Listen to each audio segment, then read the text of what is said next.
So, ayun na nga mga idol, no? Ito, magandang umaga sa inyo lahat. Eren na naman tayo at nagbabalik. So, testingin naman natin itong voice. Magbo-voice over muna tayo mga idol. So, yun, magandang umaga sa inyo lahat. At nandito tayo sa mahiwaga natin duyan. So, mas matibay pa to sa puno. Matagal pa to sa puno tong duyan na to eh. Pero actually may duyan naman tayo, pero mas okay na tong pang outdoor na duyan, mas maganda. Ayan, so yun, nagpapakain muna tayo ng mga manok dyan. Ang pinapakain natin dyan ay bigas muna. Kasi nauubos yung kanilang pagkain. O, di ba? Nakaharang pa yung aso. So yun mga idol, no? O, diba? Kain mo na kayo ng mga bigas dyan. Diba? Ayos din yung pagkain nyo, bigas. Diba? 50 per kilo yan mga idol. Ayan na, naghabol-habulan na. Muntik na tayo magkapags dyan. Pags ng alikabok mga idol na. So yun mga idol. Ayan na nga yung mga manok natin ng 19 piraso na lang yung manok natin. Nabawasan pa 17 na lang.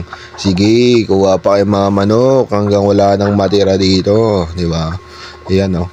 Maganda rin ang mga manok natin no. Kahit mga halo-halo na yan. Native, Gilmore, di ba? Halo-halo na yan. So yun, habang umiinom tayo rito ng buko juice. Fresh na buko juice yan mga idol. Di ba? Kasi nandito tayo ngayon sa labas, walang kuryente eh. Diba? Ganyan gagawin natin, pampatanggal ng inip.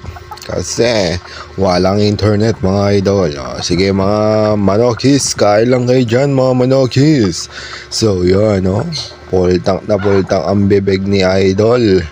Diba? Baka naman mga idol, baka gusto mag-supply dyan ng mga para sa manok natin, no?